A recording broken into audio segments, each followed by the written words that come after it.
দুটো একই রকম দেখতে গ্লাসে একটাতে হাফ দুধ রয়েছে, 1/2 পরিমাণ দুধ আছে। আর একটাতে মনে করো 3 ভাগের, এটা যদি 3 ভাগ করি গ্লাসটাকে, 3 ভাগের 1 ভাগ দুধ আছে, মানে 1/3 অংশ দুধ রয়েছে।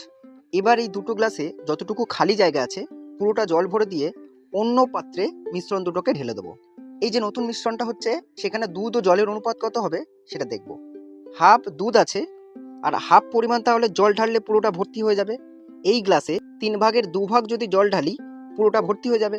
তাহলে মোট দুধের পরিমাণ কত হলো? 1/3 আর 1/2 যোগ করলেই হয়ে যাবে। শর্টকাটে কিভাবে করা যায়? 2 একে 2 আর 3 একে 3, 2 আর 3 5 হলো। নিচে কত হবে? 3 দুগুণে 6 যোগ হয়ে গেল। তাহলে দুধের পরিমাণ পেলাম 5/6। সিমিলারলি টোটাল জল কতটুকু রয়েছে? 2 দুগুণে 4, 3 একে 3, 4 আর 3 7 আর 3 দুগুণে 6, মানে 7/6 অংশ জল আছে।